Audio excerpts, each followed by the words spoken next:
Video for the moment. Oh, sh.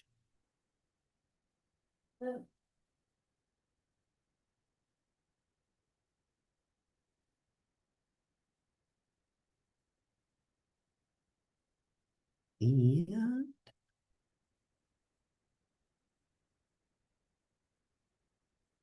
are we ready? Say we're ready. Yeah, we're waiting, Kelly's on her way, but she'll just come in We late. started at 4:30, Yeah. so let's just start at 4:30. All right, I am turning on the video. And Andy and Melissa are making some copies. Something. And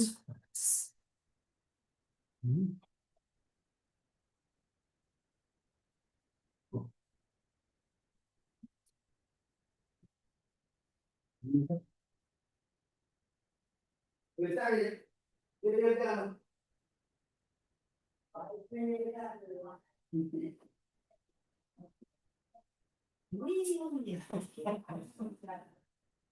You can come and sit in here with me and then guys back, okay?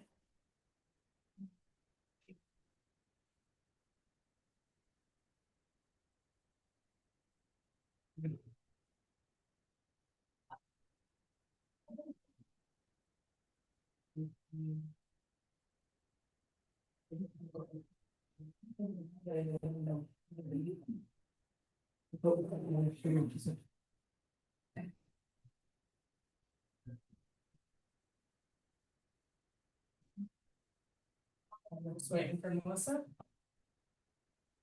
We'll start without her. Okay, well, welcome to. That's strange.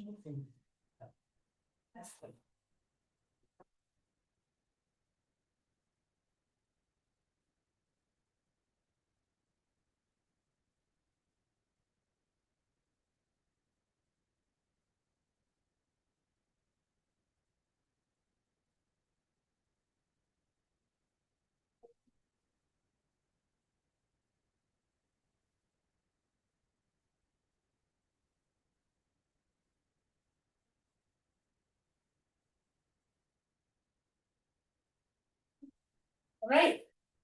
Thank you. Welcome to the board meeting, everybody. Shall we start with our land acknowledgement? Want to give us the land acknowledgement? Oh, all right. Yeah, we acknowledge that, the land that we're on, that in this valley was once a, wonderful native community that thrived quite well on its own. And we, took it away from them. Yeah. All right, do we have additions to the agenda beyond what we have here? Yes. Melissa, is going to add student rights and responsibilities policy. It's more of a procedure handbook and then a slight update to the restorative justice policy.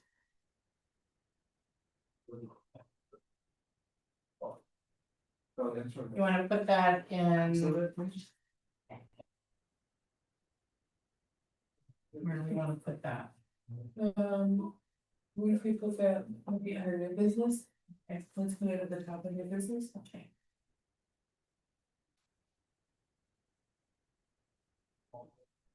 And did you have something to tell me?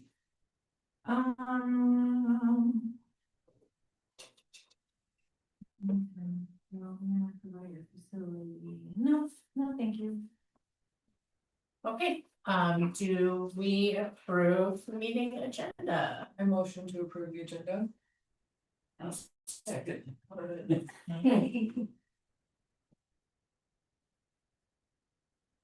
All in favor? Okay. How about approving the minutes from the August 4th meeting? Is everybody able to open them okay? Great. A motion to approve the minutes. A second. All in favor?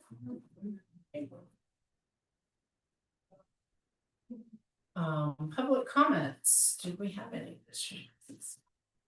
I have not received any public comments. I am not read there.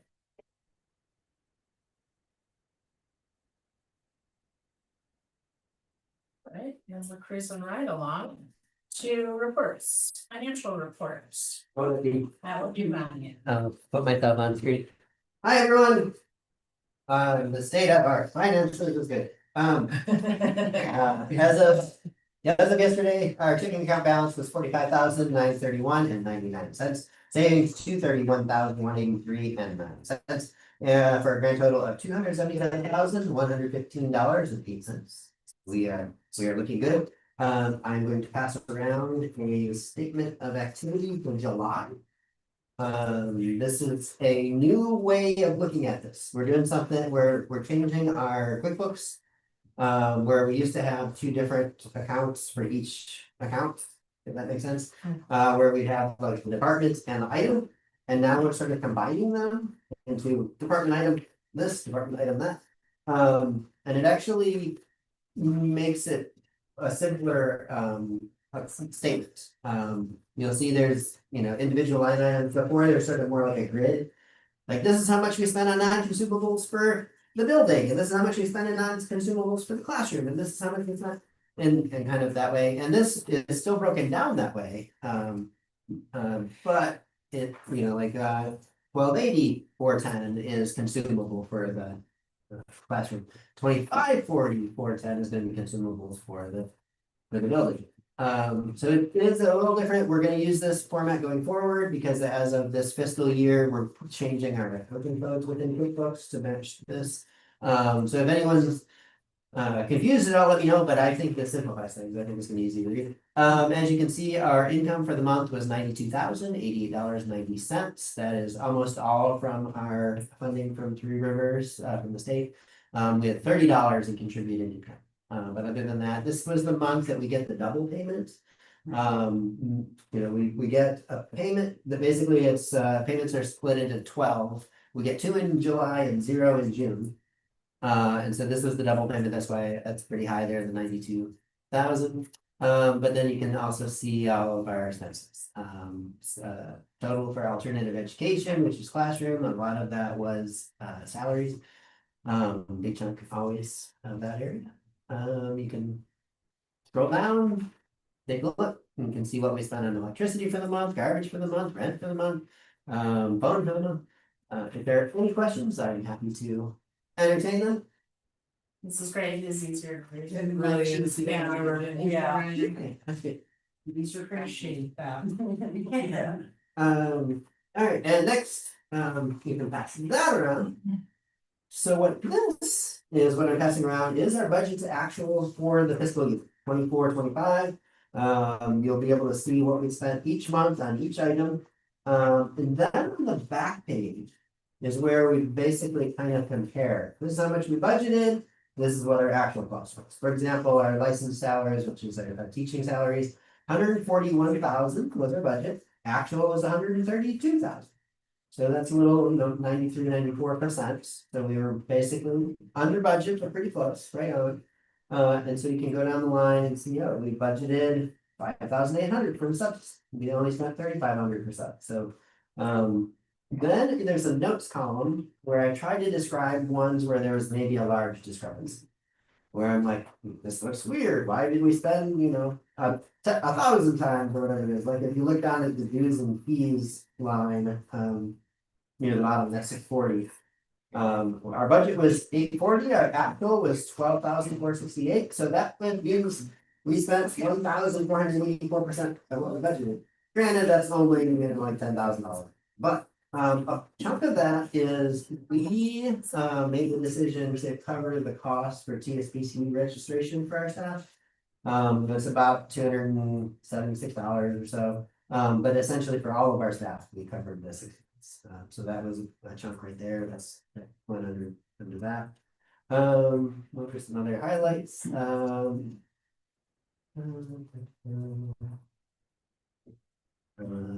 if there's any line in particular, numbers you want to throw out, I'm happy to speak to. Rentals, for example, we budgeted 30,000, our actual was 36,000. And that's because July and August of 2024, we basically had to like, pay 2 months. We were moving from one facility to another. So we hadn't originally budgeted to pay rent for 2 places for 2 months. But as we were in the process of moving, we did incur that cost of having both facilities as we were moving. Let's see. Printing and binding, we budgeted 800 and ended up being 1,143. When we budgeted, we hadn't counted on diplomas and programs for graduation. We had our first graduation plan. It's like, I was looking at the budget from the year before what we spent, and it's like, okay, we'll spend a little more, but then it was like, no, actually, we'll spend hundreds more because of, programs and things like that. Let's see, some of these too, like if you look at line 311, that's our instructional services for online tutoring. Our budget was about 16,000, and actual was closer to 20,000. This one in particular, we ended up receiving a grant and we got reimbursed, but that doesn't show up in this line. Reimbursement from the grant comes in our income. So rather than like, say we spend 10,000 on tutoring and then Three Rivers gives us a grant for 10,000 for tutoring, it doesn't show tutoring 0 because we have 10,000 income and 10,000 expense. It shows 10,000 expense, but then in our income area where then that's, so some of these things do show up in different areas. So it may, we actually got that covered, this extra amount, but it doesn't necessarily show up in the budget to actual. You see ones like that. Any questions? Another one where we spent quite a bit less, line 389. Our budget was 15,000 for our cook, and the actual was $220. 1% of the, and that's because the line item 389 is for contracted services. So we budgeted for to pay a contractor to do cooking, but then we ended up hiring a staff position. And so the staff positions are elsewhere. That shows up in 112. Is the class of my colors. And so like that form there, the 389 is like we spent way less. We actually spent it in a different area.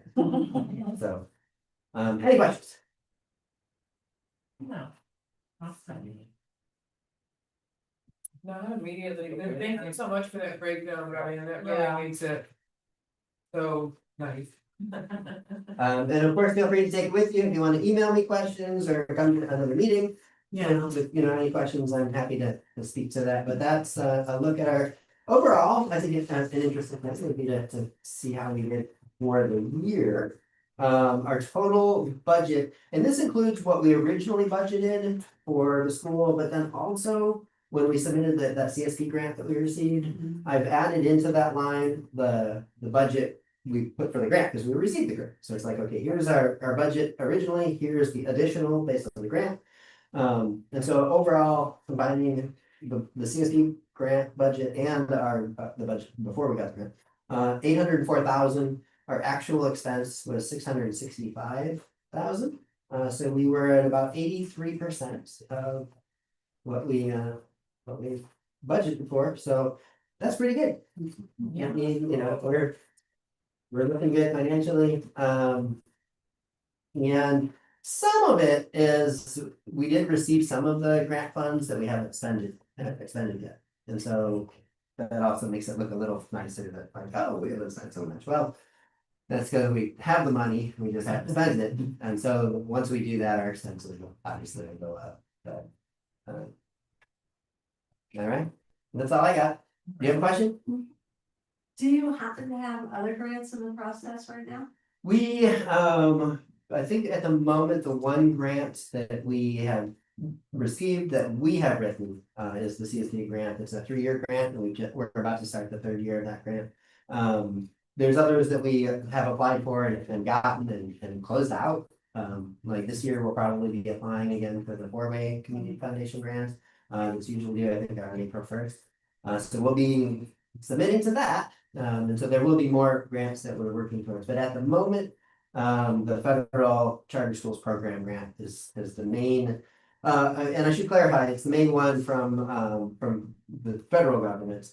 But there, we also, KC works with Jessica Durant and others at Three Rivers, on some other grants. So there's the integrated programs grant and there are some that we're still working through, we're in process with.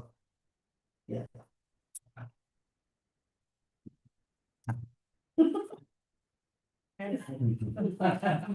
Next on the agenda is the 2024-2025 audit update. Oh, that's me again. That's you. That's you. Um, so, a quick note, we had the interim audit, we discussed in previous meetings, and that came back, they gave us some recommendations and information. But the next step is the audit, not the interim audit, but the audit. And that is in process, they gave us a list, they call it the prep list of things that we need to prepare. It includes all of our board members, all of our minutes, all of our financial records, all of our, pay stub, I mean, it's just like everything. And that is due, we're essentially have to get everything to the auditors by about the first week in October. And so we're much ahead of last year. I think with things, because we got the first, the interim audit covered about half of the stuff already. And so there's a much smaller list, the prep list for this part of the audit. So yeah, we're moving forward. Awesome. All right, community and culture. Is up next. Do we have an enrollment update? Already should have had that.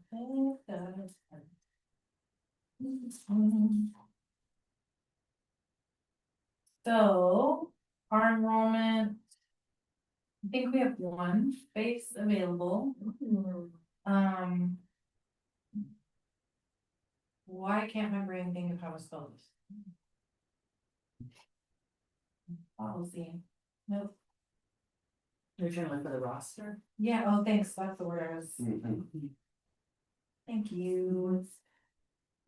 So, here we go. All right, we have one space open. We have one student on the wait list for the freshman class, 2 on the wait list for the junior class, and 1 on the wait list for the senior class. However, the senior class is, as per our decision last year, it's like technically over the threshold. So there are 18 seniors, 20 juniors, 16 sophomores, and 9 freshmen. Currently enrolled. That is The freshman was offered the waitlist spot, they didn't take us up on the offer, so. That's kind of where we're sitting, Okay, is with very full enrollment in junior and senior, and then also with the waitlist in those 2 classes, so we're trying to figure. What was the freshman? What's over enrollment again? there are 9 freshman students currently enrolled. And 1 on the wait list that turned the spot down. 16 sophomores, 20 juniors, and 18 seniors. so who would get that next offer? We have not quite figured out how to move forward with that. Due to the fact that. What to share? The space. You know what, Yeah, help Ryan. Basically, since the offer to, was turned down, we actually haven't had a teacher leader meeting to Right. discuss. Yeah.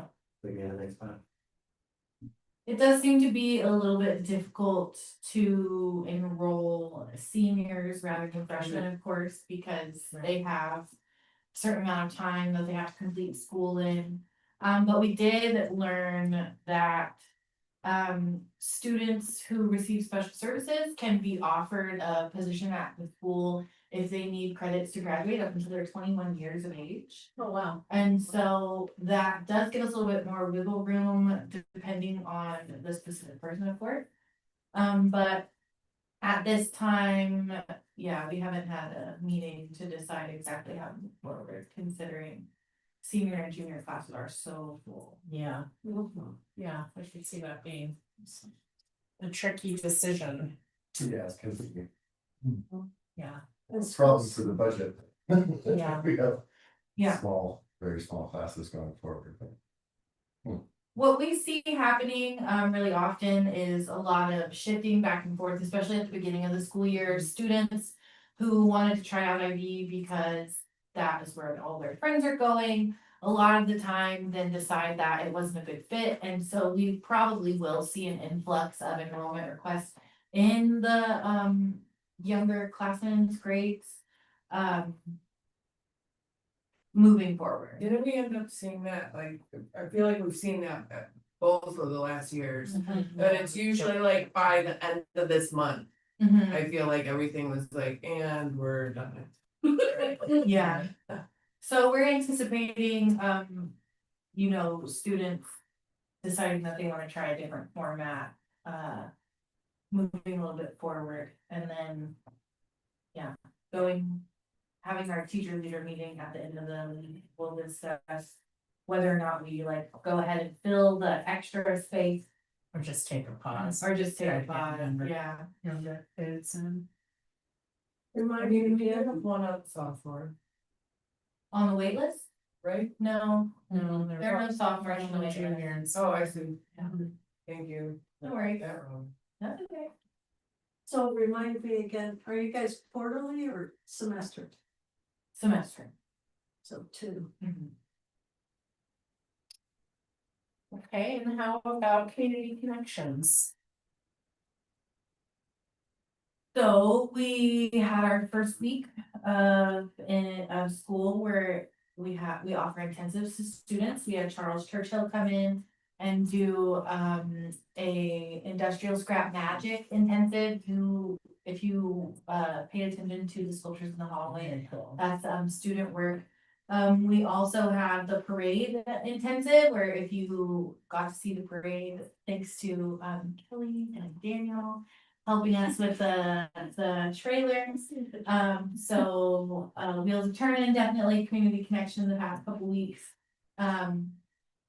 What else? Oh, Frog Farm, Earth Scouts, they had a water catchment intensive, and then what was and then circus performing arts. So a lot of the students who walked in the parade had a really cool opportunity to go and practice and learn about circus art in Kilma. Joyce Abrams allowed us the use of her theater that she had built on her property, and the students had a blast. So you might have noticed students hula hooping or spinning ribbons or juggling. And we had a stilt walker who was dressed like a crow. Yeah. Oh yeah, thank you, Ryan. We did win an award. We won an award for the parade, most spirited, yeah. We got most spirited display. Thanks, Ryan. Cause we didn't realize there was a theme. Yeah, so the theme, Oh. the theme was blue jeans and country dreams. Oh. Totally. Very good. We were right over our head. Country dreams was kind of there, and we played, not It's a Small World, that is not the song we played. We played This Land Is Your Land, Oh, yes. which totally fits That totally. for country dreams. Wow. And the theme of our float was the local flora and fauna, so it was pretty country as far as Oregon country is concerned. That is amazing. It was so great. The Um, parade was amazing. It was really fun, super hot. What other community connections?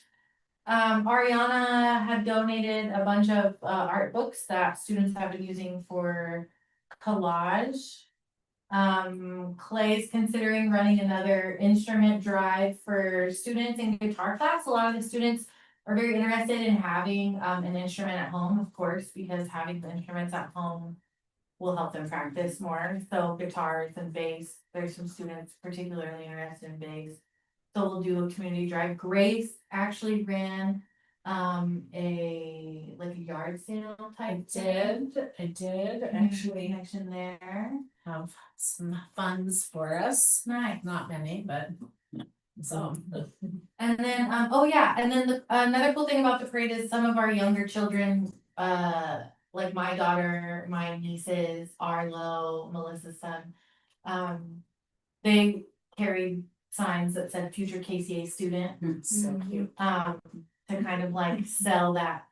We're planning on longevity, and so. Am I missing anything? A parent installed our new fire alarm system, which is a fire alarm and a carbon monoxide detector. Oh, that's. And they're all synced up, so if one goes off, they'll all go off, and then I will also get a notification. To check in because it connects directly to the fire department. So that works. No, that's really good. Wonderful. I think that's Okay, thank you.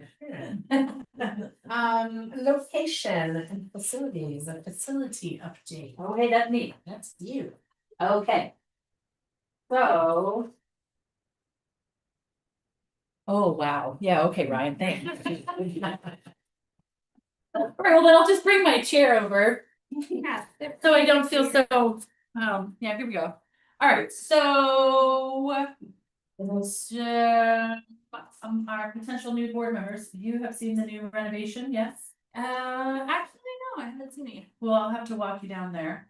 Sally, have you been able to see the new part of the renovation? Well, I didn't know it was renovated. Yes. But. I'll give you a tour later. I'll give you a tour later. Okay. So in the original bid, of course, as we know from the previous year, that whenever we do construction, there is always more to do.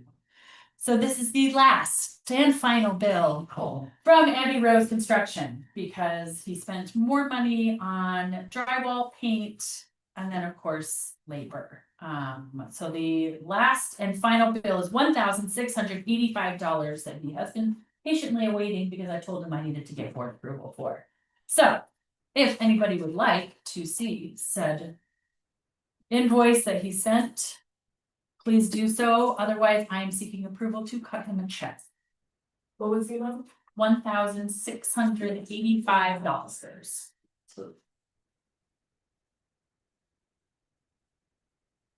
Well, I will motion to approve this check. Yeah, I'll second that. All in favor? Nice. Hey, beautiful. Thanks, y'all. It's nice to be done and completed the motion. That's a big deal. That's a big deal. Yeah, that's a really big deal. The other part. Did I talk about that, Taryn, yet with, no, I think, oh, yes, we'll just roll right into it. Internet. So Taryn and I kind of did a back and forth for a while. I know last meeting we talked about going forward with kind of a pretty hefty change in our billing, which would have put us up to like $350 to $400 for a business account. It just felt really icky to me, honestly, so I decided to call our previous and current still internet provider, which is Ivy Data. They're a local company, and I said, hey, do you have a business service you can provide us? She basically told me that it's kind of a financial loophole that they use that term to gain more money from businesses with just providing them a higher speed internet. We would still need to figure out our own security system, so buying our own firewall, whatnot, or what have you. So what I did was I said, okay, what I need then is better coverage, and I need to make sure that we have enough speed because we need to be able to run, say, like 70 Chromebooks all at the same time. We have the speed, we just don't have the range. So I don't know if you've noticed, but we have these like kind of old school like mesh range repeaters that if the power goes out, they all go out. It's a mess, and we've been losing power a lot. So we did the first week of school, and it was a nightmare. So, Jessica Camp, who runs and owns Ivy Data, sent me kind of an update on the system they're going to get for us, which is called a managed Wi-Fi service. It's what they use for, say, like trailer parks or hospitals or places like that cover a large footprint, right? And it can kind of extend out over everywhere. And then also if the power is lost, it has backup power, so then we won't lose the internet connection. which is huge, and the cost on that is only $600. So she's asking for 500 down, which I got teacher leader approval for, and I will pay that, and they have ordered the system already. And then there's only a monthly maintenance fee of $15 a month, so it puts up our grand total bill for the month to, it's at 120 now to 135. Great. What happened So The firewall. we need to all buy that? one. So So we have the staff to run we, this, or effectively ourselves. we can, yes, we would need to basically hire somebody to do the IT for it. Chris at ID Data So. is familiar with this, the firewall system I'm looking into, which is through Sonic Net. But I will warn you, a firewall system, the cheapest one I could find is a little over $2,000. So not it's like cheap. a savings that's not a savings, is what it seems. Well, Seems like we need to go to the upper. no, because they don't, Or Ziply not nor staff. Spectrum offered fire. We would still have to buy our own firewall. Buy it on your own. They were There just were no managed systems. correct. Okay. Yeah, that's why I just went back to our original company and was like, hey, how can you fix our issues? Because we're dropping our internet. Because that dropping would make the calls. decision to go the other way. Right, was more so because it was dropping the calls and the internet, but I think it was more so because our range and our repeaters were failing. Because Ziply quoted us twice as much money for like a quarter of the speed. Yeah. Of what we were supposed to be getting, not that we were getting the speed that we were paying for. Right. Because the repeaters were malfunctioning, but Ziply offered us twice as much money under the business label. For 50 megs, when we're supposed to be getting 300 through IV data. Right. So. Yeah.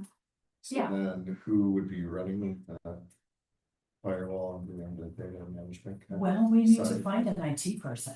Yeah, It's it really really what would be we a need. staff position. Yeah, This is like looking much more like a $50,000 or $60,000, $80,000 a year issue than. If we're buying it for hiring a whole staff. it would just be one person. Yeah, it'd just be one person. Who could run an IT department, and I staff. don't see that person being a full-time person. I think it would be more so somebody who could come in, set things up, and then if we needed them, be on call potentially. We tend to not have big IT issues, it's just, it was the dropping of the internet, because we weren't getting the coverage. So, yeah, I don't know, I mean. Brian or Taryn, do you see an IT position being full-time by? It's just setting up. I honestly have no idea, because that's not the kind of thing that I'm an expert at. Yeah. I know that like the research that I've done, it. You know, could be, it depends on our needs and like how often we're calling them in for things. The initial setup. Could be a couple hours, but. Yeah, If do we know what Three Rivers does? And I've tried very, very, very, very hard to get in touch with Three Rivers. Rob Saunders is the person of contact for the tech thing, and I do not ever receive an email back from him. So, yeah. He's very difficult. Also, we want to be careful about, we already have our Chromebooks and stuff, Three Rivers, the way that they do things, like our camera system that we got through the grant. All of that belongs to them. And so, like, we would just have to do whatever they ask us if they're running the tech program. In many situations, they don't want us under their umbrella. Yeah. They want us to find our own ways around things. So that's kind of why we just took this one in our own hands, but then also you're like, wow, you need this internet system that's. yeah, I mean- there are liability issues that we need to think about with providing unfettered access to the internet or like some. Exactly. But they can only use Chromebooks during class The time. Chromebook itself is locked down. Yeah. In these walking carts. My experience with Rob Saunders with working with Three Rivers is that he is hard to be accessible. Yeah. To you, very, very busy, and if it's minor, sometimes he'll just ignore that. Yeah. So I think you guys are right, to look at from not within the groups. Do you guys know anyone? Clay, my partner Clay has been reading about how to do it. He's very tech savvy. I just try really hard not to like default to him because it's like a conflict of interest. Yeah. So I mean, if all else fails, like if it's gonna be a staff position that we pay somebody, the position needs to be like posted anyways. Yeah. So like, we can have people in mind, but we have to post the position. Cool. Yeah, Okay, work in progress. so I guess that's something we need to start working on, getting that Pretty posted Yeah. pretty quickly, Mhm. since there's a plan in place. Mhm. Okay, Do you want that? I do. You do, I did make a connection today. Yes. today, this very day. Yes. Awesome. Yes. I'd love to hear. Instead of a staff person, it might be better to hire a company that does some kind of service like this too. So we're not, having staff people can be. Would you like to look into that? Um, Because I can tell you that all of our teacher leader plates are very full right now. If it's something that interests you, if you'd like to look into it, I would love that. doesn't interest me, seems like I a know, problem. I know, yeah, I know. I totally understand. And the amount of time that we've spent on the phone and Yeah. it's reason. Yeah, So are you gonna go forward with the other piece, the receiving piece? yeah, just by getting a new Wi-Fi extender service that will be then implemented on top of the building. So then it should give us like a solid Wi-Fi, because we are plugged into IV Data's fiber optic cable that comes down the road. So when our internet is working, we have great internet. It is, yeah, amazing. So When it's working. when it's working. So yeah, and when it extends to all the classrooms, and now that we have this larger part of the building, making sure that, yeah, all the students have access to it down there.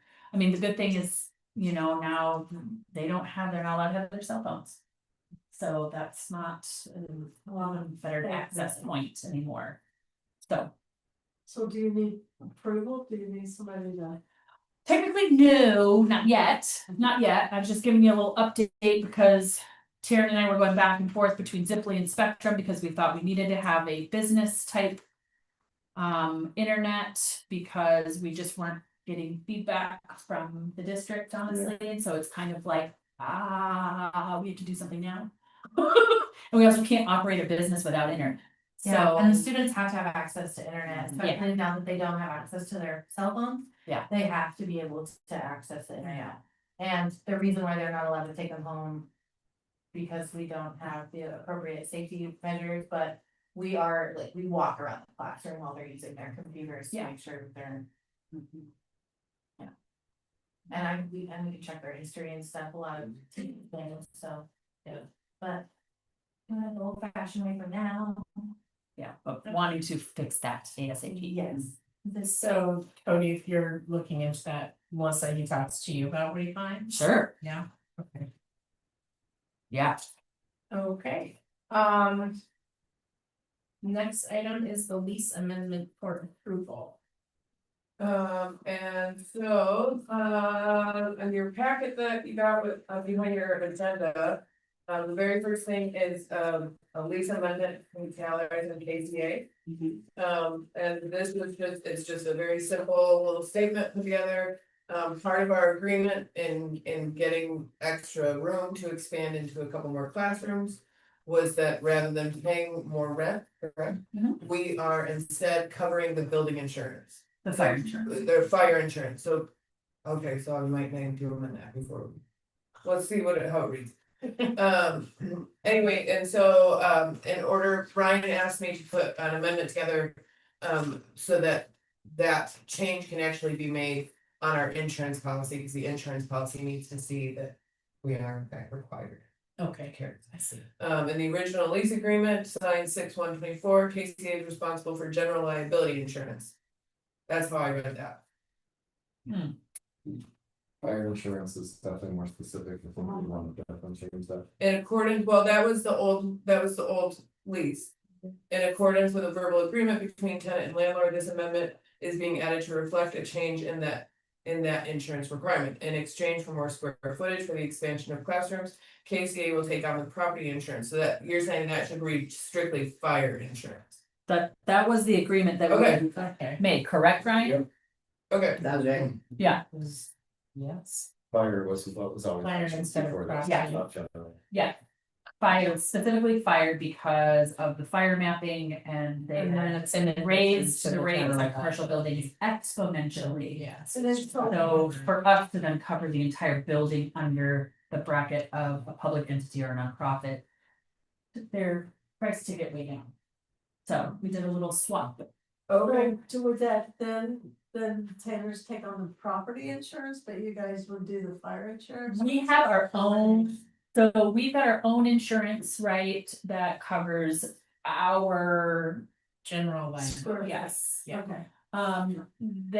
What they decide to have for property insurance is on them, and I'm not quite sure what it is, but they were speaking because the fire insurance specifically came up this past year because of the fire mapping. Okay. It just kind of exploded into this big, and Right. companies were dropping people left and right, and so they didn't want to not have fire insurance on the building if something so happened. So, yeah, they asked us to cover it, because we had a better rate. And so, can I just, who's considered the tenant? We are, KCA. The schools. Yeah, that's a lot of names to fit in that little small. I think Melissa was the tenant representative on the original. Yeah, Yeah, Okay. so it can just be. yes, I was. I am. We care. And can I ask, what is that fire insurance gonna cost for the building? Like, what does it work out to be? I believe it was something in the neighborhood of like $5,000 or $6,000 for the year. Yeah. A year For that much more space. for that much more space, yeah, What a deal. it's a good deal. Yeah, because if we added on about 1,000 square feet, Yeah, Oh, well. maybe even 1,500. yeah, So, yeah, possibly. so it's pretty great. Yeah, see. Okay, cool. And so then do we need to vote on approving that and with the exception being that before we sign it, I will change property to fire?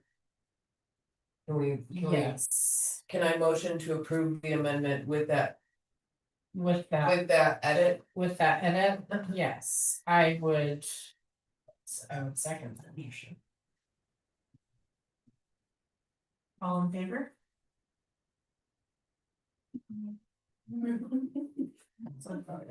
I think we're done.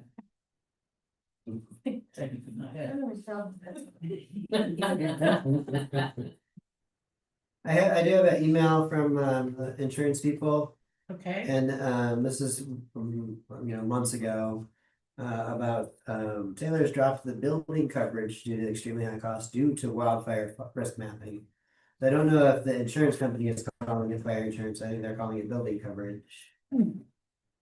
And so whether that's, build. I'm not exactly sure what the, specific language should be. Maybe we could ask, can we shoot an email over to ask them what's the verbiage they used when we added that, so that, yeah, we can, so then maybe Mindy, you don't have to update that. Okay. Is that okay, Ryan? Yeah. Yeah, great. Building fire insurance, I think. Just. yeah, whatever words they want. Next, we have safety updates. Yeah, so we purchased and installed an intercom system that is still being set up. But it has like a panic button that communicates to the police station. It has different colored lights depending on the type of drill or emergency we're having. We can also do like announcements now. And so that helps Kayla not have to run around the building. That helps parents stay in the office area instead of needing to walk around. And of course, during the imminent active shooter drill that I am finally getting ready to schedule with everybody's availability, finally replied to me. It'll be able to tell people whether or not it's a lock-in, evacuate the building just by the color of the light, so that's really cool. Yeah, Does the vent button make any sound at all? no, Silent. yeah, And it just goes to the police? yes. Okay. Yeah, because in the fire alarm system that we replaced the old smoke detectors with connects to the fire department. Right. The cameras that we got and are fully installed.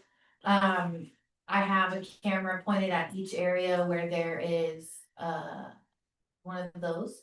And then so if they go off and I get a notification on my phone, I can check the video stream and say yes or no, whether or not it's fire.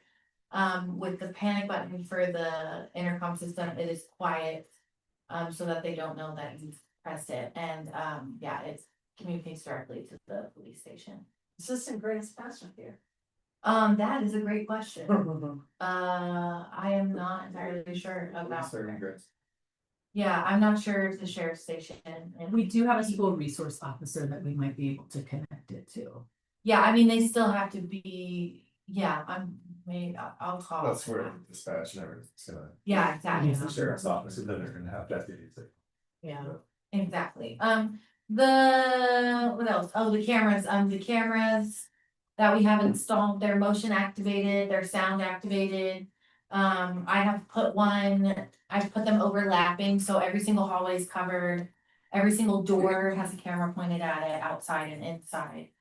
I turned off the setting where it follows people, because that's just extra creepy. And it's also an AI feature, and I want the students to be able to opt out of AI. I don't want them to just automatically assume that they have to participate in like AI facial recognition and stuff like that. So Thank you. yes, of course. And the cameras are really cool. The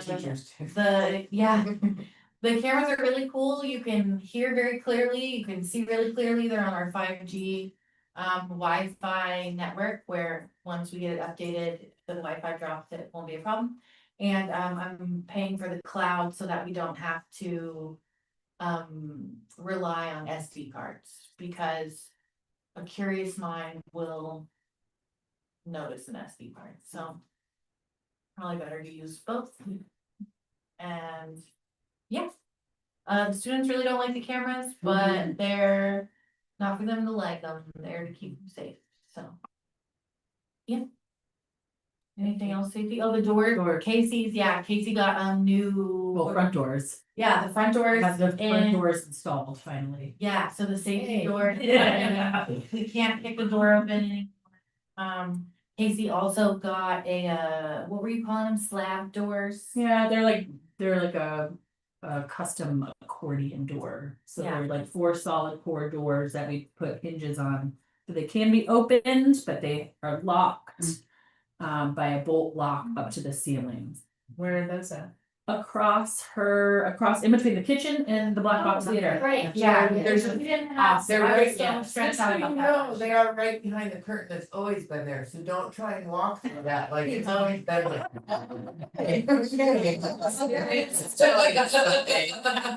I was very confident that That's she got. fantastic, It's that really really good. changes her, yeah. And she also got a closing locking door Yes. facing the hallway.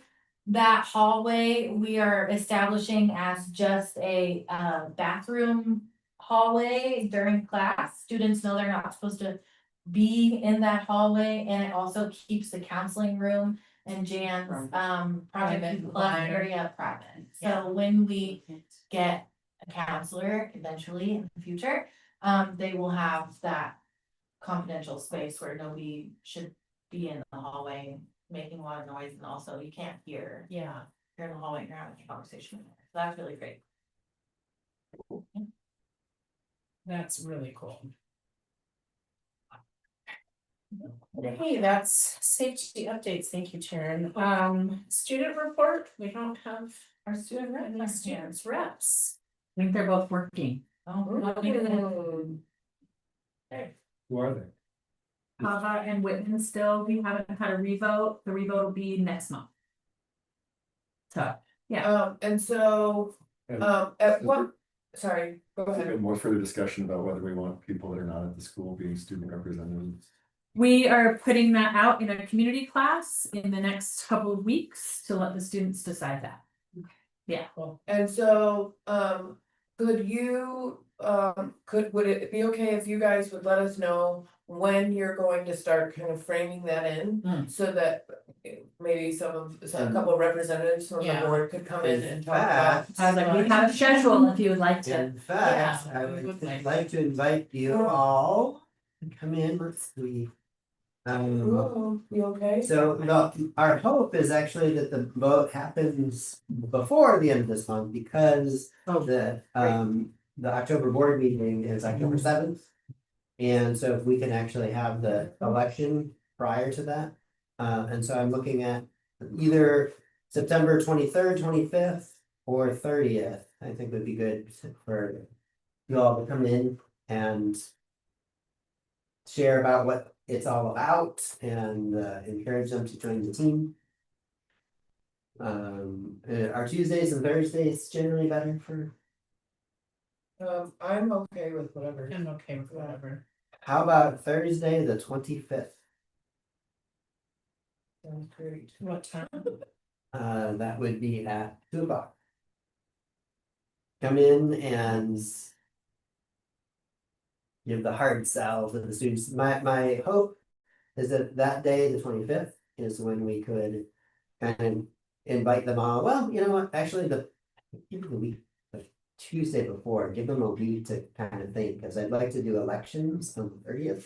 Okay. Give them speeches. And so if you guys come in on the Tuesday, the 23rd, that'll give them a week to think about and gather their Tuesday, the speeches. 23rd. Yeah, Is better, okay. At 2 o'clock. yeah. Sure, okay. Yeah, because I think they need a bit of a better idea of like what it entails. Yeah. And like what you all are like looking for as Well, far as. And I also want them to start thinking right then about their student rep terms. And what do you wanna do when a senior comes? Does that senior still have a say because they still have plenty of experience being here? And that's what the term is? Or do their terms, or do they vote on new members at the end of the school season so that our summer meetings are attended by next year's student reps, which would actually kind of prohibit seniors from running? There's a lot of options about how they can handle that, and I would like to go and present some of those ideas to them so that they can think about those things as well and decide for themselves how best to rep their school. Okay. The staff report. Oh, I mean, all this stuff is pretty much. Yeah. Already gone over. What else? Oh, Jan has been meeting, Jan Taylor's been meeting with seniors and some ahead of themselves juniors. We are facing kind of a barrier to students getting to college, RCC. The JCT bus used to have an RCC route and they no longer offer that. So we're trying to figure out how to get our students who are very motivated to be college enrolled to the college on Fridays. I will note that in one of the recent grants past papers, there's a front page story about there's some funding things going on, and that if the funding goes through, I don't know if it's a grant or some kind of state funding, that they would help to reinstate that. So there's a chance that it's not actually gone forever. That'd be great. Be great. And is that a bus for the college classes that they have the option of on Fridays or? No, well, it used to just be the like city bus. And they would drop the students off at the college, but they don't do that anymore. I see. It's just simply not a route anymore. And they used to bring him back. Yeah, yeah. I'm sorry, I'm really disappointed, but every time I remember it, I'm like, oh darn. Yeah, cause we have about 10 students, something like that, right, 10 students. Sarah's not in here, she's in college and very much. Yeah, I was like, Um, 6 to 10 students who want to be enrolled at RCC classes, but have transportation barriers. yeah, are having Yeah. transportation barriers. We did budget for that, but there's still like the matter of like, who's gonna drive them if we dip into the budget to pay for that.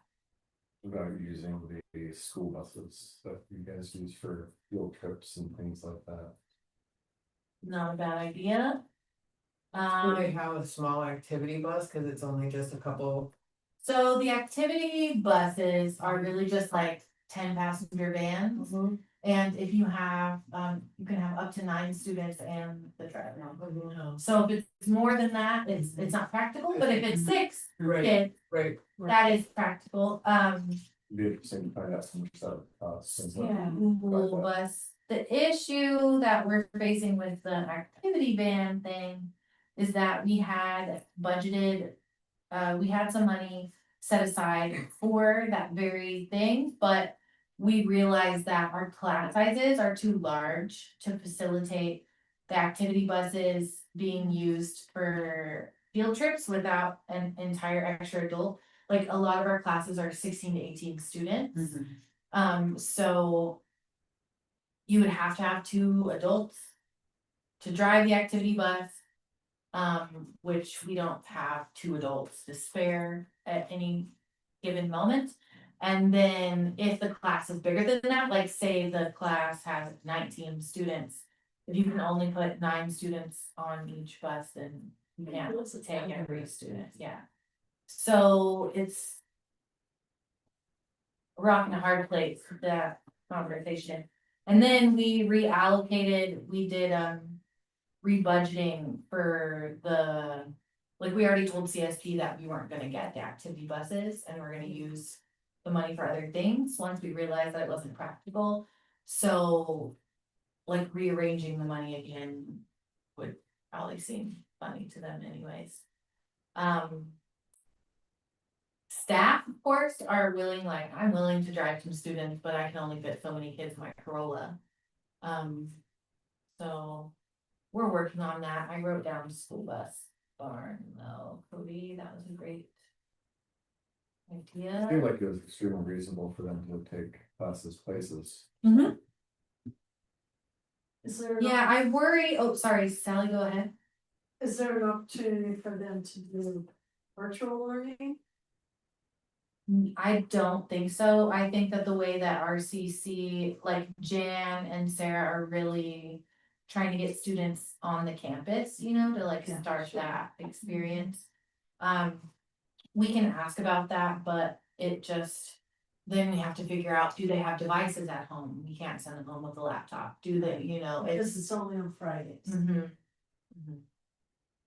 Yeah, I mean, and like maybe they could come to the school and do their classes on the laptop on Fridays, but we would need to pay somebody to be here with them in that instant.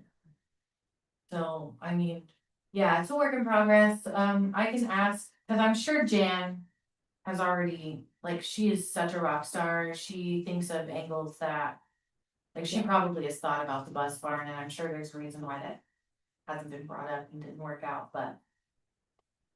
Not online AP classes for college credit, this is a thing. Yeah, we were doing some of that last year, weren't we? Online AP credit. We had a program through Accelerated Education, I think about 5 or 6 students to, tried to take advantage. Not one of them completed the class though, and so we haven't pushed it as much this year.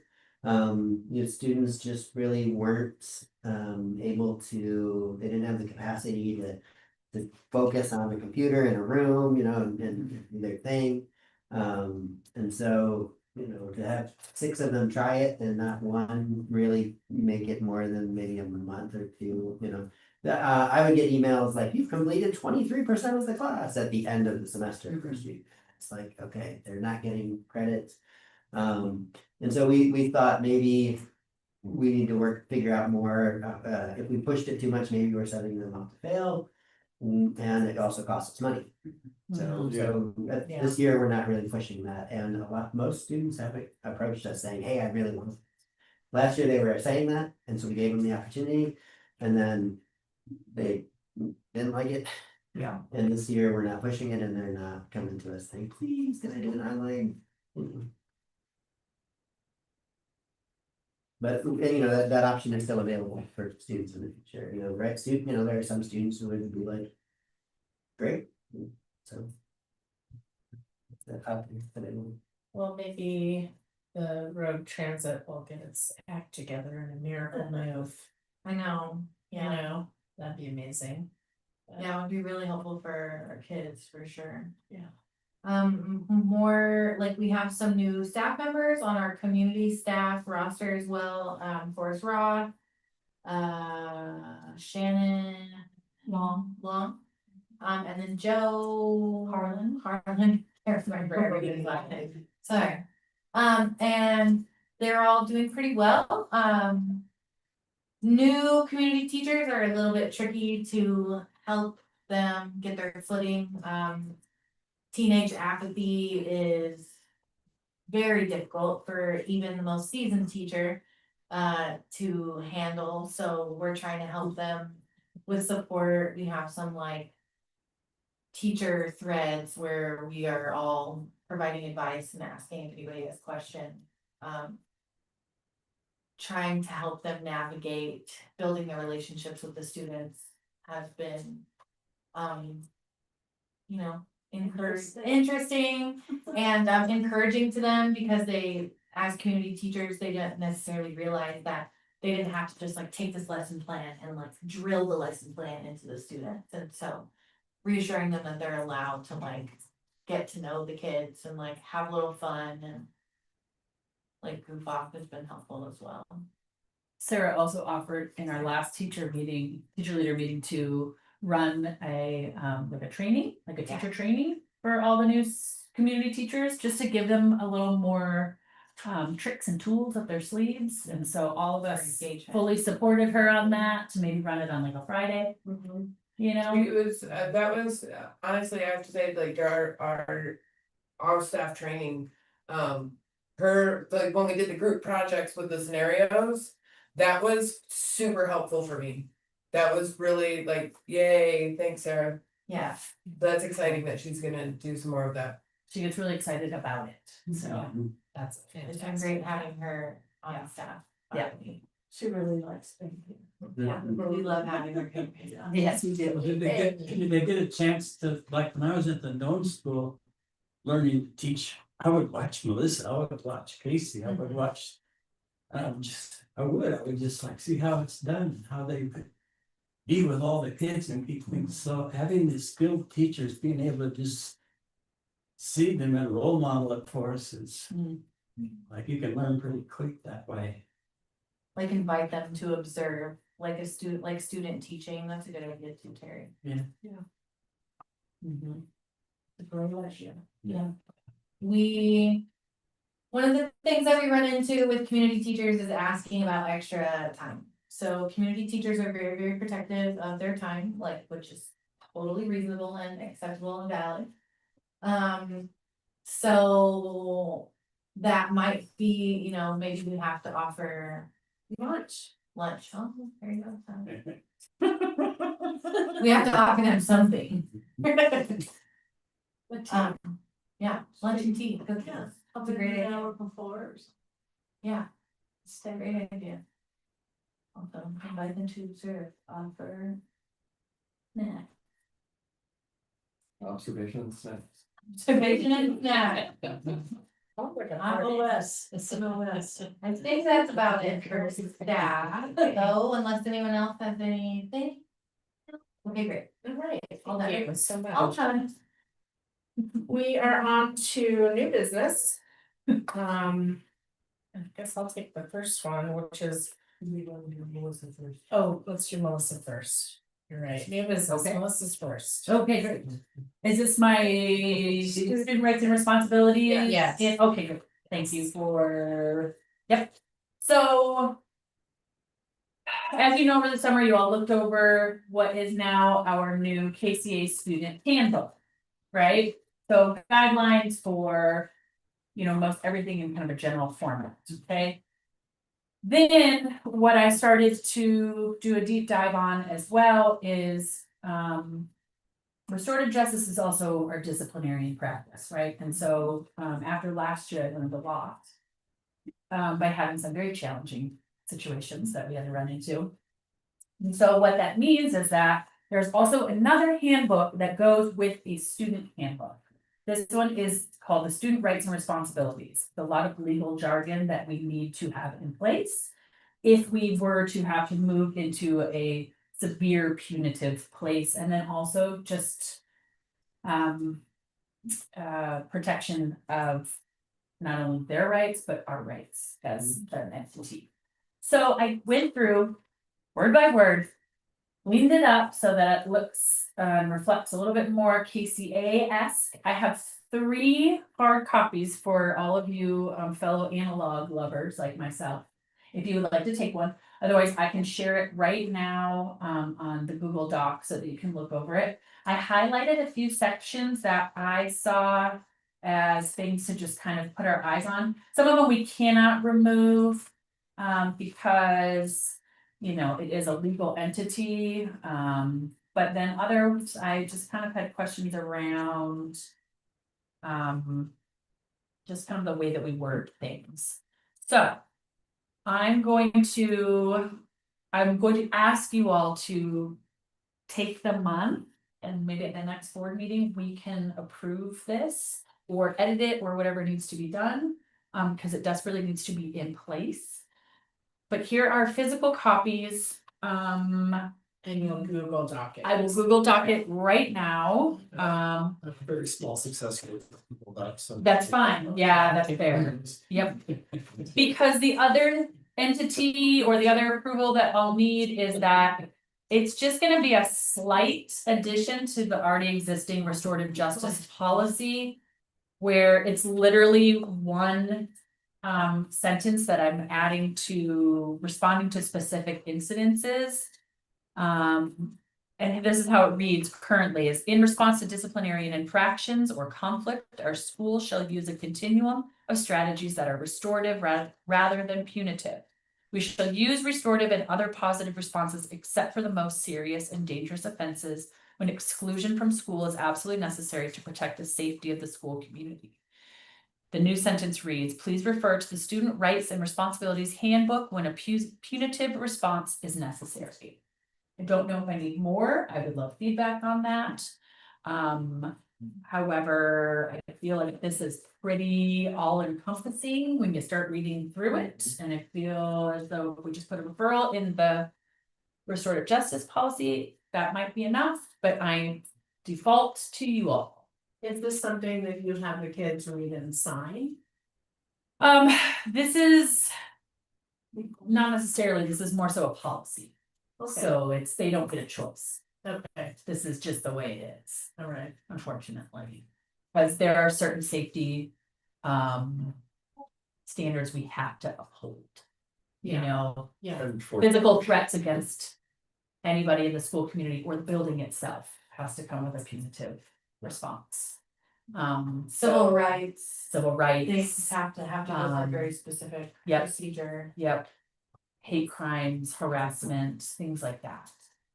Do So the parents read these? Are they? they need to, they Should. will be, once approved, all of these things will be posted on our website so that families can have full access to all of these things, because yes, they need to.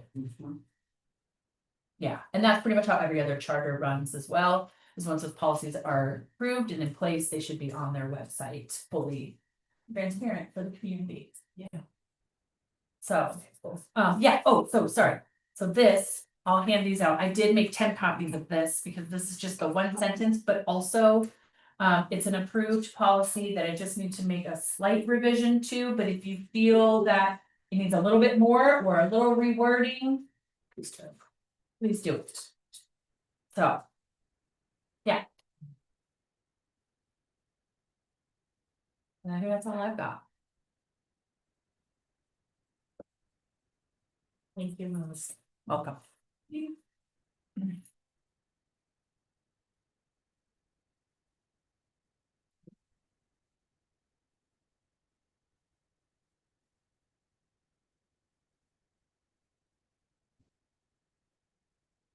Okay.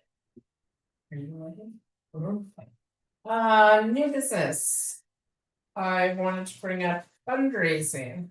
Brainstorming and formation of fundraising committee. Maybe not just one, maybe two. I guess I wanted to ask what we thought our main fundraising goals are. I mean, I know we've got the senior trip, which is a big one, and I think probably prom, but what else is there that we want to get involved in as a group? Just asking, like I said, I know we've got senior trip, I'd love to take the torch of senior trip, because I've got some seniors that are going this year and want to be involved in it. So I'm down to kind of head that committee, and I'm looking for friends. But you know, anybody else got any other big ones? I mean, any thoughts on them? Are we equating the senior trip to like the end of year trip? Yeah, because I Or- think the talk was it would just be seniors this year. Was that, or are you guys still, Or are you guys are you still guys still talking intending about- on doing a full class trip as well? I don't think as we a should. senior?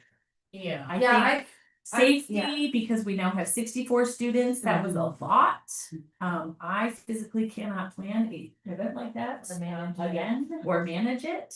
Yeah. The closest idea I've come up with is perhaps doing like a dome school style family picnic and camp out, like at Lake Selmac or something, where we Yeah. only do one night and it's still in town, and students who don't want to stay the night can go home. Yeah. And their parents or their guardians or adults, so some adult that's actually responsible for them, could also be there helping keep Yeah. an eye on their kiddos. That way, if like parents are involved, we don't have to worry, you know, like if it's just like a not official KCA, but like a KCA thing, then we also don't have to worry about the insurance, saying people can't be on the water because like the parents.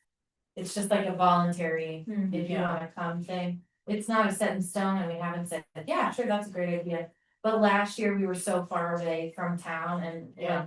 Melissa and I both have tiny children, and so I missed out on like tiny children end of year school stuff because of the Yeah. class trip.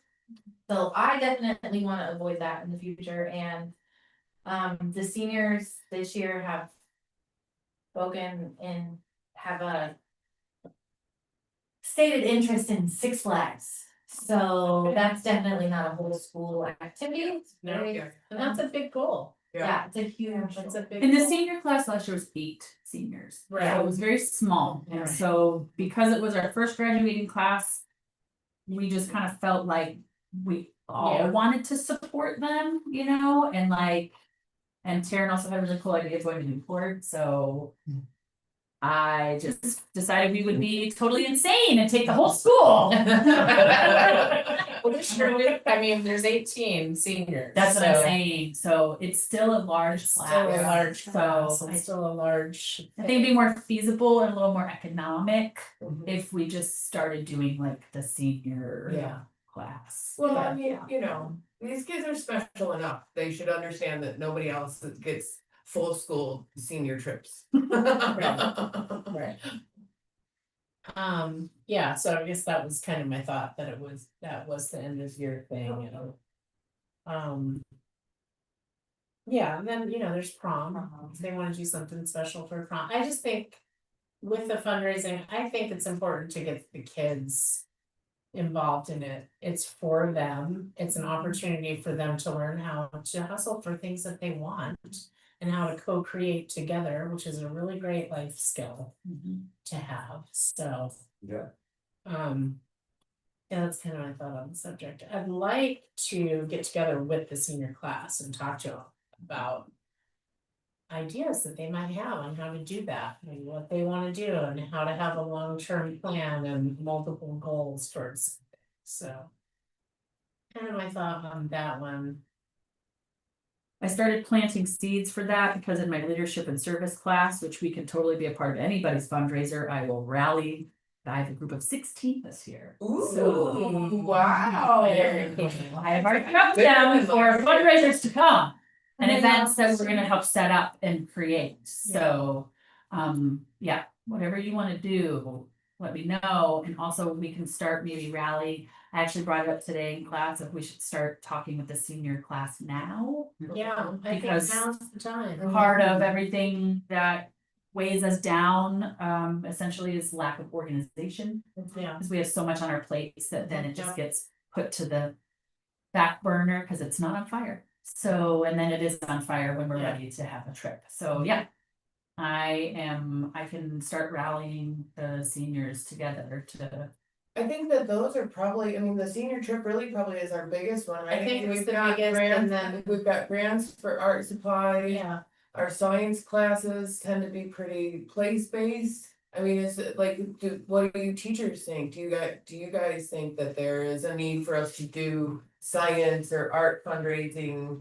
Or at this point, should we just be focusing on, let's just get a fundraising committee together right. and we'll focus on this that we know of right now. So that we can start planning like a monthly fundraiser, is that too much? I don't know. Every other, we'll figure that out on Friday. We figured that out on the committee. Well, that's. Sort of hearing about that. Well, that would be great to get to the senior class because they have to decide, you know, the mileage. Yeah. What it's gonna cost and then Yeah. divide Yeah. that by. There's a lot of learning opportunities in Seven this hours of conversation. school. Yeah, Yeah, So it's. So a lot of times classes will start fundraising for the senior trip when they're freshmen and then. yes, They have a that's fundraising exactly right. Right. Yeah. For 4 years to make enough money to actually do this, so. Yeah, And they might have to scale back on Six Flags, we'll see how I it mean, goes. maybe it's Discovery Park and Road River. Is that? They've got glamping tents, you take no, no, a. no, Everybody's rallying. Oh, there's one in Vallejo, which is right outside of the bay, so it's actually not Yeah. really that long of a drive It's like, there. it's like 6 hours. Yeah. yeah, it's about 6 hours. I mean, the one in LA is better, but Vallejo's just fine. Yeah, and I'm, the senior class at IB 2 years ago, they went to Six Flags as well, I think. IB also has this like stipulation that, they start with an amount in their bank account, and so the seniors that fundraise, they have to leave that amount for like the next class Oh, I as well. see. That's right. So you have some money To start. supplies, so you can make money on your Mhm. supplies, Oh, I see. like capital. Mhm.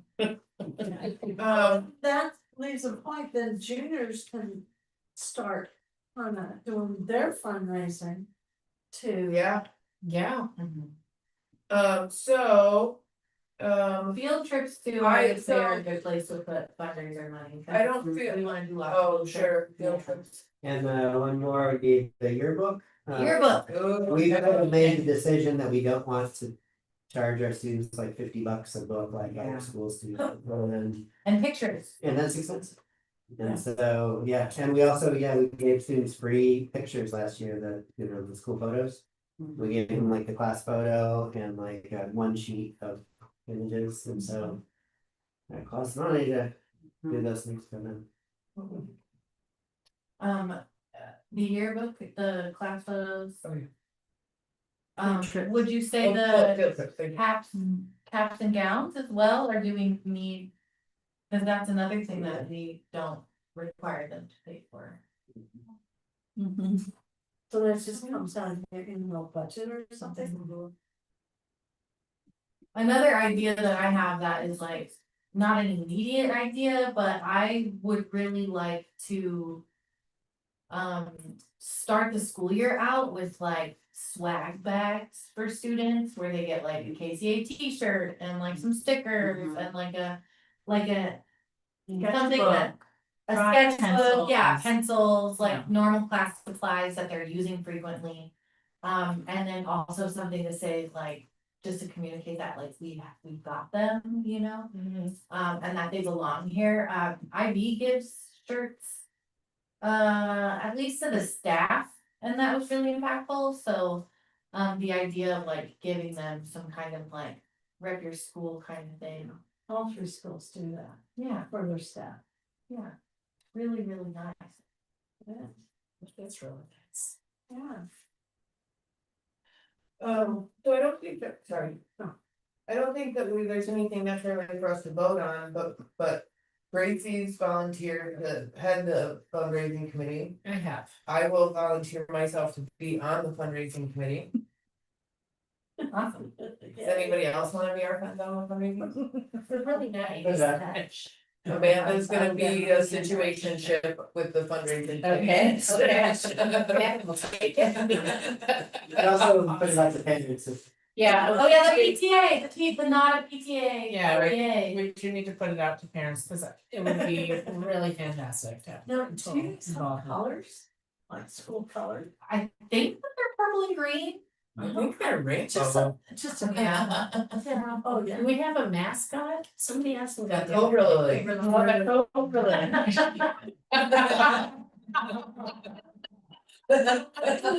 Great.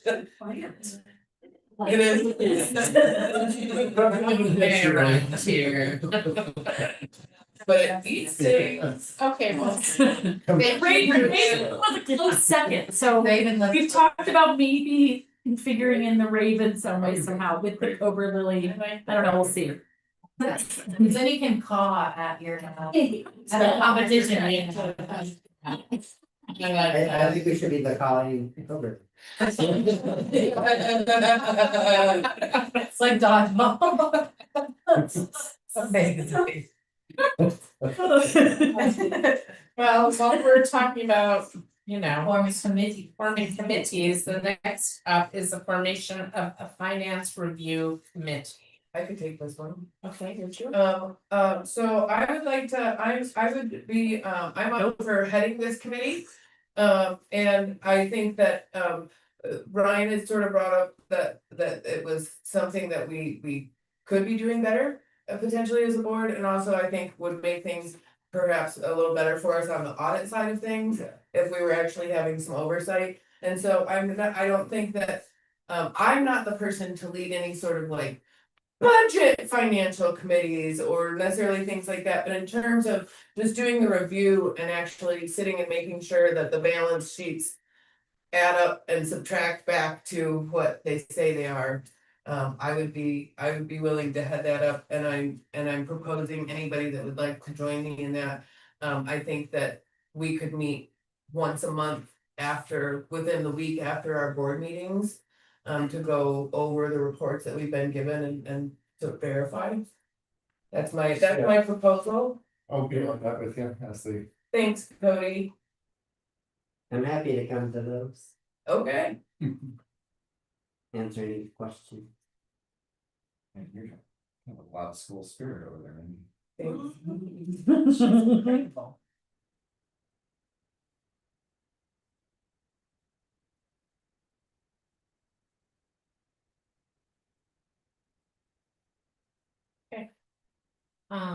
So you will let us know when the next meeting is, and should we do it like around the payroll, so it's like.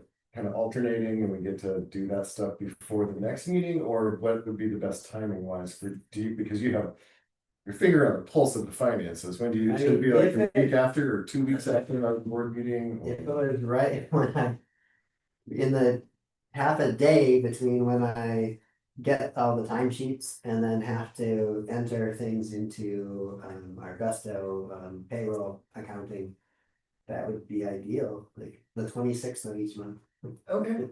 The 26th of each month would be the ideal. Yeah. I think for me, because if I was able to, those are the things that I've been like, Yeah. emailing Mhm. and like, hey, can you review this? Mhm. And like, if I Yeah. could just have it right there and then That'd be great. answer questions or whatever, that could be a part of it. That's a pretty simple thing to put in my calendar. 26th. Depending on what day of the week. Does that work for you? Yeah, absolutely. Thank you. Awesome. Okay, next on the agenda is revision to personnel policies. I believe I put that on the agenda. Last year, we sort of treated our community teachers as sort of a flat rate thing, like. It worked out to about $555 per semester per class. And this year we've gone to a flat hourly rate for each hour worked. And many of you know some of the background that had to do with, we didn't really have a system for if someone was sick for half of the semester. Where it's like, oh, well, what's $555? It wasn't based on hours worked, it was based on classes. You've got your class, you get $555. And then if someone was only there for 60% of the class, something they got there 550, that didn't seem fair to the different teachers, community teachers. So this year it is hourly. If you're there, you're getting paid. However, our personnel policies had policies for hourly staff, which was really just Kayla and our food service manager. And so now that the community teachers are also hourly, some of the policies didn't really work well with that. For example, just one small example is there's a list of paid holidays for hourly staff, and it included like Juneteenth, 4th of July. And those are, if we've got year-round staff like our office manager, it would make sense to say, yeah, you're working this week, take this day off. But if you're kind of a community teacher working for a semester, it's weird to say, oh yeah, you get Juneteenth as a paid holiday, the semester ends. Yeah. It's over. There's no, it's like you shouldn't really be getting paid holidays. One, when you're not in session, when the school's not even open, and two, when your semester has already ended. And so I need to make some revisions to that. I started that, but I also kind of wonder if sort of this idea of a financial review committee could incorporate some HR as well, especially if we're looking at like timesheets and some of that's related to finances. HR and finances are really intertwined very closely. And so I wonder if maybe perhaps at that first meeting, I could bring my proposed changes and the committee could review my suggested personnel changes for HR. And then we could bring it to maybe the next board meeting for a vote. I love it. Sounds good. Okay. That's good. Just a thought, right?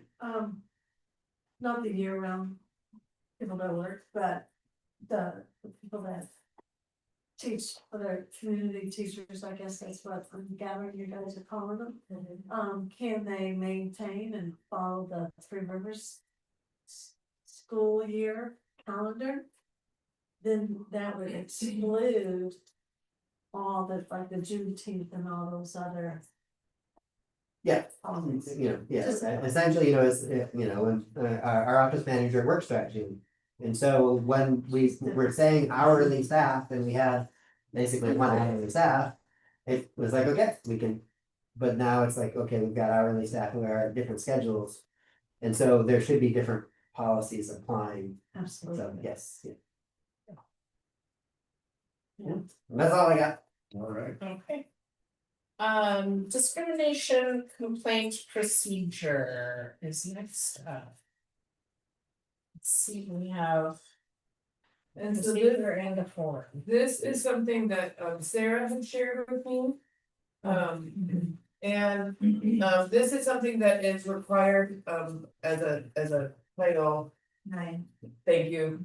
As a Title IX school, we are required to have a discrimination complaint procedure and complaint form. And so that's what these are. They are very straightforward. We could take a minute to look over them. But they're a civil rights issue. And so the format is the same as everywhere. There's not even like, this isn't even anything that we were able to put into restorative justice language because there is no point Right. to it, correct? And so it's mainly it's step one, complaints may be oral or in writing.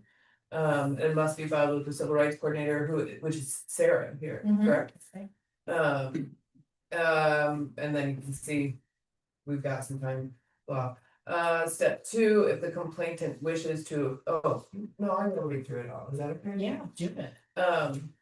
The civil rights coordinator shall determine the action to be taken, if any, and reply in writing to the complaint within 5 school days of receipt to acknowledge the complaint and offer appropriate supportive measures. If the civil rights coordinator determines that the incident falls under the state or federal definitions of discrimination or harassment, a formal investigation will be made. The civil rights coordinator will work alongside 2 other teacher leaders designated as the investigator and decision maker. Following the investigation, the civil rights coordinator shall notify the complainant in writing of the decision. If they wish to appeal, they've got 5 days to do so in writing.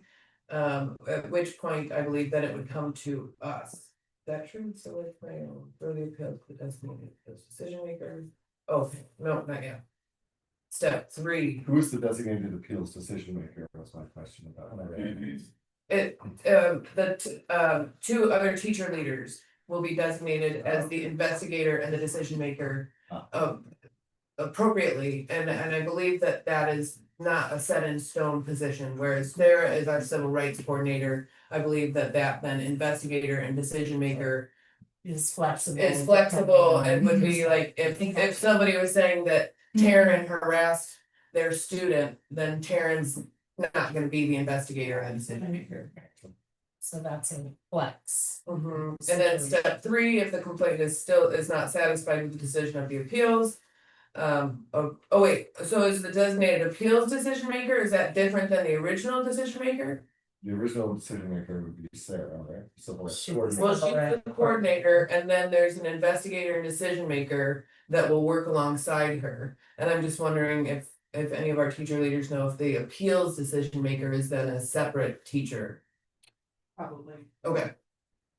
If the complaint is not satisfied with the decision of the appeals decision maker, a written appeal may be filed with the board, that's us, within 5 school days of receipt of the response to step 2.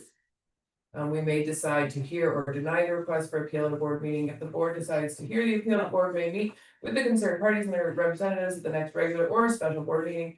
The board's decision will be final and will address each allegation in the complaint and contain reasons for the board's decision. A copy of the board's final decision shall be sent to the complainant in writing within 10 days of this meeting. If a teacher leader is the subject of the complaint, the complainant may start at step 3 and file a written complaint directly to the board. And then along with it is the discrimination complaint form, is the next page that you've got in the packet. Okay. And so So I think we're still not saying who is the designated appeals Decision maker. decision maker. I'm like, you know who that is.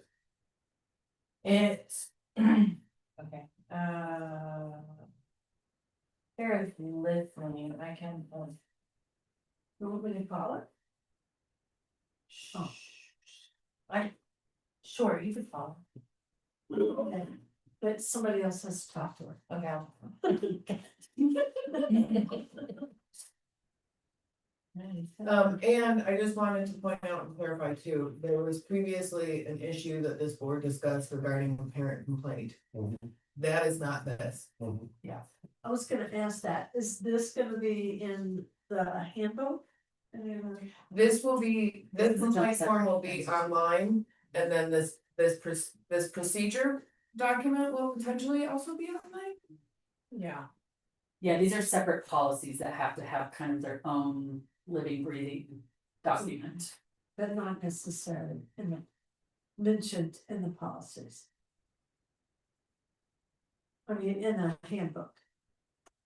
The handbook does reference the Title IX Yeah. coordinator. Yes, There you go. yes. Yes. So does the student rights and responsibilities handbook as well. It says if you feel like you're the subject of harassment or something based off of a marginalized group, that you report to the Title IX coordinator.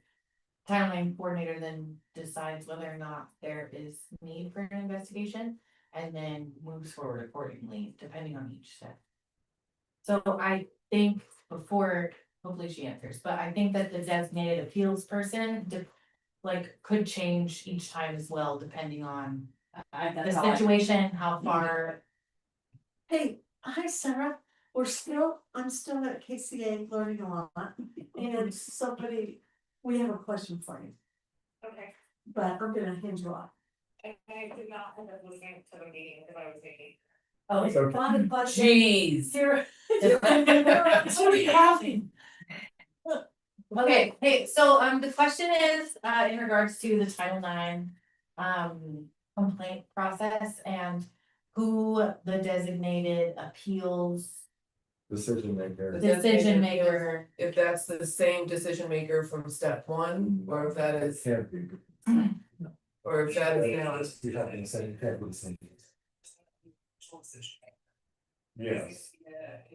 So like each role has to be a different person to make sure that there's like as little bias as possible. Yeah.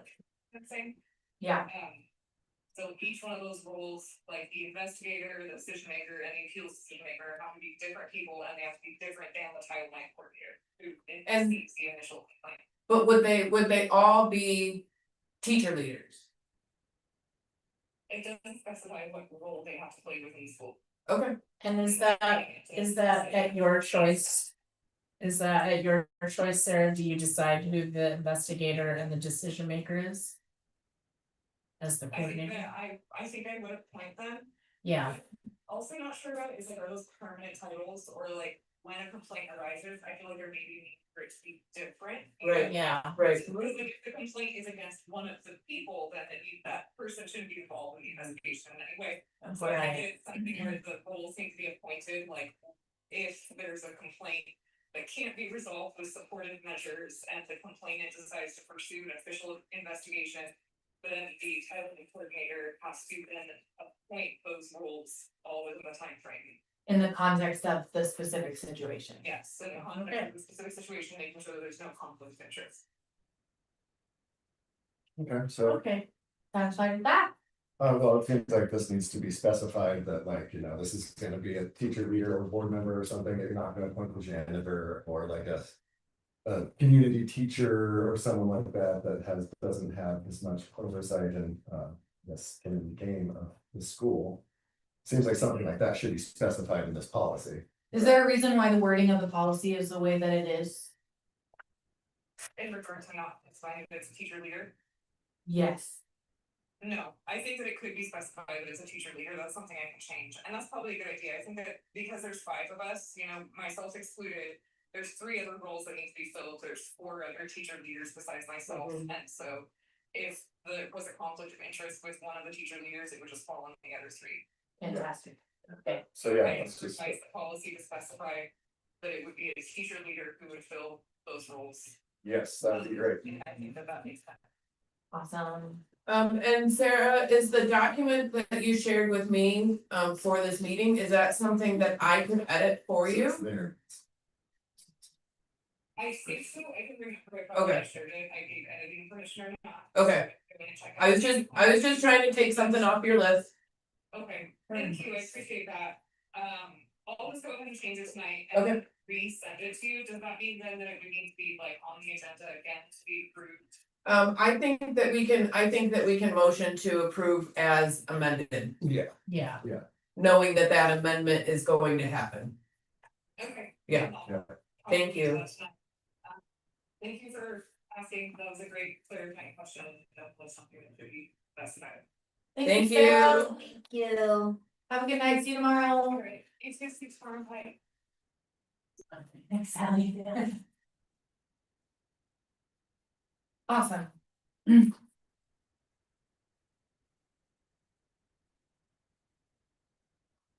All right, so while I'm, so we need to, yeah, Oh, yeah. I motion to approve the edited discrimination compliant complaint procedure. I second that. All in favor? Okay, I got it. Hey, we're getting there, guys. Next up is the updated cell phone policy. Da-da-da-da. Bet the kids love it. So, the updated cell phone policy, previously we had adopted the most lenient of the options, which was that they couldn't have it out during class, right? They couldn't have it on in person. Both. And We're in supposed- they were- the first one, The original cell phone policy read that they were not allowed to have their cell phones with them or on their person Right. during class time. right, They were allowed to have them during break or lunch. They still were not, they specifically stated that didn't, because you all helped me with that, of it not being in their pocket. And so the Oregon State Executive Order has changed that requirement. So that they must be off and away from the first bell to the last, y'all. Woo! It's like it's last. I know. Oh my gosh. And so this is been amended to reflect that. Requiring that they store their cell phones in their lockers, backpacks, personal bags, purses, not in their pockets, not easily accessible. And which also has, as a result, has removed our open campus policy. Because we cannot let the kids leave campus without also being able to have their cell phone, and since their cell phone is to be off from first bell to last bell. We can't send them out to the community uncommunicative. Well, that is a bummer for the kids. You know, it really is. But yeah. So. Devil's advocate. So what if they check their phones in first thing before they walk to beyond, like with Caleb, or just they just put it in the basket? Oh, did you guys already have this? Oh, it's, So what I'm saying, just keep going, so if they do that. And therefore, really, before they either, I don't know if you guys have buses or however they get home, yeah. They can collect their phone, so therefore, that, they wouldn't have their phone. So therefore, that could be a trade-off for them to go off campus. Do you see what I mean? Well, they can't be. Not given access to exactly. Their phone to go up campus. Exactly, their phone does not leave the office until they leave at the end of the day. Yeah, So, but we can't That's- have them that's out in the safety community issue without. and with no oh, without the communication phone, devices. Right. okay, Yeah, because then there's no way to go home. Yeah. Yeah. Oh, yeah. On this Okay. thing. If they don't come back, or if there's something going on here and they shouldn't come back. Or there's an emergency, we just Yeah. didn't feel like that it was the best move responsibly to send them out without any sort of safety backup. Gotcha, Yeah, totally, that was why we kind of pulled that okay, card, thanks. yeah. and even if we. Like the idea to, they don't want to like leave their phone. Yeah. With anyone, yeah, for any reason. That's why I would be nervous for them to leave it in a locker, because they have friends that watch that. But we also don't want the school to be responsible for all the students' cell phones, because if something happens to one of the students' cell phones, then the school would be liable or responsible. Yeah. Yeah, a lot of schools are, issuing those like magnet Yeah, pouches yeah. and stuff. That is basically a Fair Day box, and it's like a little magnetic pouch that closes and your phone doesn't get like signal. And you have to swipe it by these really strong magnets to unlock your phone at the end of the day. But they're extremely expensive, and it's counterintuitive to spend $25-$35 a student on these little pouches. When students might just break them anyways to get to their phone. How's it been going? Pretty well, we have, so our school draws in students who just don't have typical wiring. And a lot of our students have sensory issues, and likewise, like getting used to the phones as educators, like we built certain things into the curriculum, like iNaturalist or the phones to take photos for yearbook. So it's a learning curve for all of us. Yeah. Yeah, it's really hard to regulate the music, like when they are in the, like, of course, when we're doing instruction, it's easy to be like, take your headphones off, but like some students have gotten used to and developed the use of their music as a way to focus. So what I'm finding is the biggest hang up is how do we Cause even an unrecognized neurodivergent person is a neurodivergent person, and just because they don't have a doctor's note saying that they have sensory issues, it's very clear that. Lots of them have safety issues, and sensory issues. Yeah. So that, but other than that. You really only have to remind them once when you see them out, and you can tell that they forget. Yeah. That they're not supposed to have them.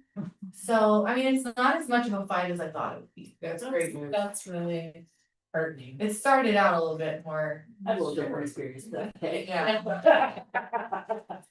So do you notice that it's more with the senior and juniors opposed to sophomore? Freshman? No, they're all addicted to the dopamine box in their pocket, you know. All the richest people in the world, all the smartest people in the world study problematic gamblers, and that is how they develop the apps on your phone. Yeah, it's literally, that's one of the ways that we It's literally lecture them designed about to- it. is To kick that same. Design, yeah.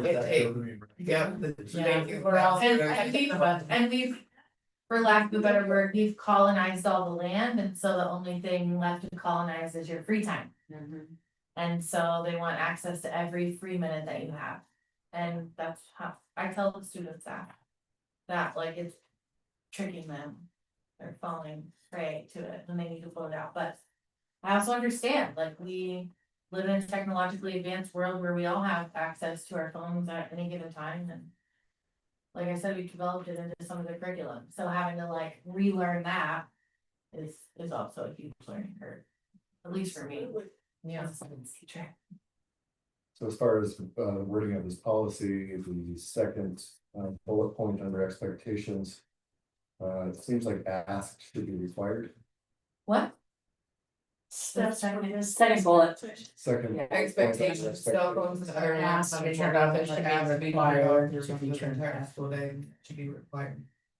I It's agree. a simple thing, and I believe this one is a doc thing that she shared with me that I can change that. That's fine, comment on that.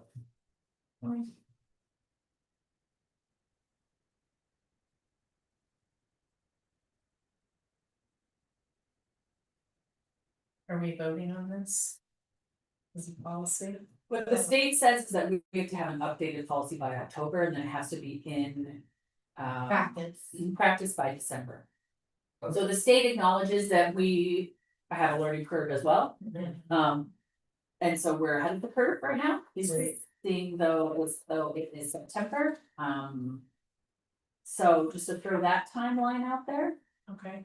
So we should need a policy just sometime in October, or it seems like we can approve this, right? I feel like we So, don't. one version. Yeah, Yeah, I can make that change. Yeah, Yeah. then you're done, right? yeah. Yeah. Just let's, I think. Yeah, We're I ready think for that. Let me ask you one question. So do you have many students with an IEP or? Yeah. Of course. Okay, so that's They another don't, thing, they don't actually, necessarily, it doesn't necessarily specifically refer to their cell phone, but yes, we do have a lot of IEPs. some of them do have an accommodation and they have access Yeah. to music. So my issue with that particular thing is, how do we provide the accommodation without singling a student out and outing them as having an IEP? Because you can't out students as having an IEP. I was wondering. So that's a huge hangup that I've had with the policy. One of the workarounds that we as teacher leaders have discussed, there's a technology grant available through this group called DIAC that I learned about actually when I worked at the Dome School, and they provide technology grants for like science and stuff, but an idea that we were having is like CD players, like cause the wording, the language is that they can't have personal electronic devices. So if the school provides an MP3 player that the students can load with music and it's issued to them and they can still use it to during focus time, that's one way around the personal electronic devices. That's pretty ingenious. We would still have to like have them checked in and out.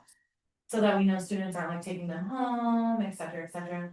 But they're pretty affordable. I've been looking, because you can basically get an iPod couple that doesn't have the Apple stamp for like $6.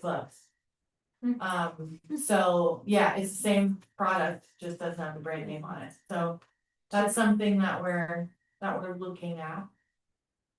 To try and give the students access to these coping skills that they have developed. Especially if they're on their own feet, Exactly, yeah. because you have to follow. that. You have to follow the accommodation, but you're also legally required not to help them from having an IEP. So if students say, why does so-and-so get headphones? Because they do. You know, so yeah, and I guess. The thing with wording too is if the IEP doesn't state that they have access to their personal device. Then we are legally required to provide the device, so they can have their accommodation, so. There's definitely some muddy water here that we have to verse. Well, IEPs are looked over again every year, right? But every 3 years can change. Melissa? Yeah. IEPs are done, we repeat that, Sally, sorry. There's an amended process that happens once a year, right? Yes. However, the parent can call meeting an IEP meeting at any time, or the guardian. That's right. So Yeah, so that might be, I can see a big mandatory really throughout Three Rivers because. There's many schools that are gonna have this issue. If it, especially if it has that word personal on it, they have to amend their IEP. Access to electronics is like I never thought that would be a thing on IEP. Some students have access to a laptop because Yeah. they do not write, some students have access to speech to text, having access to personal headphones to reduce sensory issues is Yeah. very, very, very common. Yeah. Yeah, There's a lot. Like, maybe they just speak into it, so they don't have to type. Well, Okay, let's, Make motion to approve the updated self-policy I, with that required, with that one revision of required. yes, I second, all in favor. Okay, okay, well, I just jump in here for a second, okay? yes. Because it's really new business. Because I feel like I'm in business. I love it, in there. So, these guys invited me, to come and be part of the board. And, it's really been great and educational, and I don't really know everyone. Some of you guys, do you know what? I see where you're going with this, Sally. So I feel like I kinda have to introduce myself a little bit, and then I'll speak more a little bit. So I don't feel like I'm yet approved to be a board member, so I've kind of been voting on things. I feel like this and I'm like that. So I'm Sally Clements, and I've been in the valley for ever, 45 years, 50 years, something. Anyway, so yeah, so I have worked at the Dome School. I was one of the first people there, and I taught there for 7 years. I worked at Hammers. I went back to school to finish. I had a BS, but I never did my student teaching. So, and I had to get my Oregon certification. So went back to SMU and did that, and then worked another 26 years in the public school system. And so kindergarten started at Solon, and then moved to Evergreen, and then did virtual for 3 years, and then I said, oh, we're moving you to Lorna Byrne. Fifth grade, great, okay, so that's what I did, and then I'm retired. So it's great, it's an honor.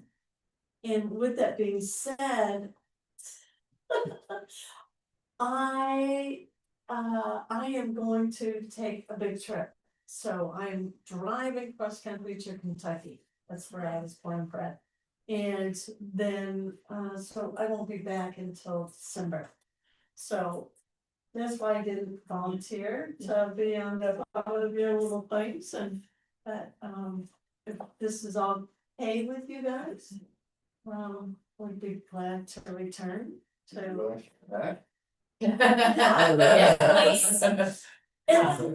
Okay. Well, I motion to, Yeah, I think technically. Sally we're puts supposed us to- on the we board. have, like, we're supposed to actually for we can vote on this or something, is that how we Yeah. come, so. Actually, something that we recently had discussed in the past year was asking, to vote at the next meeting. Okay.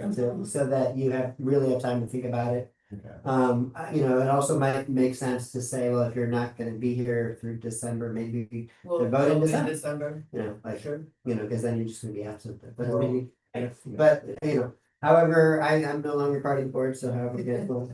If you, like, say you do wanna join now and you felt like you still wanted to be at the meetings, even though you're on your large trips, you can. So, yeah, I thought about that too. yeah, no pressure, just mentioning. Yeah. and we don't have to wait, we could use. You can You do, could just- we can do it for those six. Oh, sorry, We guys. can do anything we want. Well, I motion to vote on Sally joining the board. How about we vote to have her join the board in December so that we don't have Yes. forum issues by having extra people that we know. Okay, good. Anyway, Okay, let's do it. Are we voting for her to join in December? Yes. We're not voting in December, we're voting now for her to For join December. yes. Okay. All in Right. favor? All right, welcome in December. So with that being said, do you introduce yourself? I'm Terry Davis. Oh, hi, Hi. yeah, okay, I know Cody. And I had your son. Yeah, you're in Josiah. Yeah. I'm Kelly Costin Demus. I switch my last name sometimes. I never changed it, Yeah. but yeah. I'm not on the board yet either. This is my first meeting sitting in and observing and maybe so I don't know what the process is, but I just come to the next one. Are you, Yes. are you expressing interest in being on board member? Yes. You're not to join this whole thing. That's fine. You're not gonna go away and do like, okay, it's like, I have no bill. Well, it's actually, it took me a minute to change.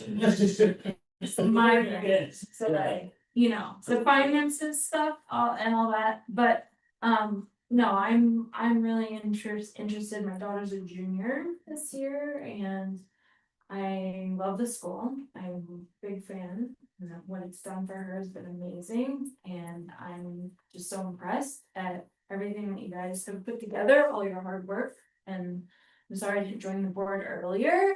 When it first started, but also I'm really close with a lot of people. And teachers. So, yeah. Should we, Motion? should we add another one? Yeah. It's hard to get ready. Well, my motion. Sorry. I second. All in favor? I apologize for being late today, you guys, I just wanted to say that was very good. My fault, it might happen again, but I was not to be late, I was very embarrassed, my first time. Do we keep introductions? I'm Ryan. Amanda, Amanda, are you, these are parent, Aaron and your child goes here? yes, he's freshman. My eldest, was here for a year as well. Our first year. Yes. First year. Crazy. He was the First 1.0 crazy year. The first year. Yeah, then he went back to ID. Pretty much. And I'm Karen. I'm Mindy, I am, I'm the secretary and have been a community teacher in the past and planning teaching in this history. Really like this place a lot. And these folks. And I'm Grace, Yeah. And Melissa. And I love that. I'm one of the teacher leaders and co-creators and yeah, I'm here all the time. Literally. All this there. Always. But. You have a pot somewhere. You said. But somewhere. Be dangerous. It's at home. Yeah. You just put a bed in. Well, we've got. One last thing. Okay, Some sorry, business. thank you. One for last- Thanks, that. you, Sally, I'm so glad to have you here. Thanks, Kathy. And Kelly. Mixed addition in this group. Old business. The contract with Rust Ranch. Nature Center is up for review. And Casey had me, I got the and I update. know that she was. I have the update. Okay. She's asking if you all can table it. Okay. Because she hasn't been able to get together with Patty to write up a contract. Great. Yes. So if you can table it till the next meeting, that would be much appreciated. Great. Ta-da. Excellent. Ta-da! We love tabling things. Okay. Well, next meeting is September 8th. That's today. That's today. Sorry, that's okay. That's not the day, October 6th. Monday, October 6th. Monday, October 6th. Anybody wants- 4:30. I can give you guys the second one here too. Sorry about that. Our next one after that is November 3rd. Okay, so do you need our emails? I mean. Yes, please. You, can we send out a list of names and? Contacts for everybody. Yes, that would Yes. be fabulous. And so maybe I could, could I start this here and that way I can have a master list and I don't have to keep jumping. Yeah. Oh, okay, what was this one? That's, and what's really helpful. Yeah. Being in different committees. Is include your phone number and your email. Mhm. address. Yeah, Yeah. Mhm. yeah. You wanna-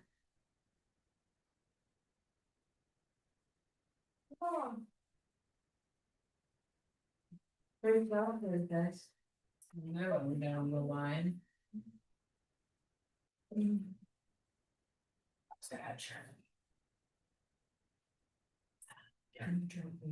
Yes, this meeting is adjourned.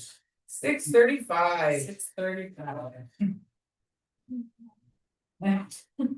But do sign the master list. Yeah. cannot- Can't make me now. There is a file called KCA Board of Directors contact info, Oh, okay. because sometimes grants want this. And it does have address, email, and phone number. Okay, so then maybe if I can just have Sally and Kelly, then I can update that. I can update that and I can email that to everybody, just make sure that everybody has it. That would be great. Files wherever you'd like to save it. So it's mine. Oh, okay.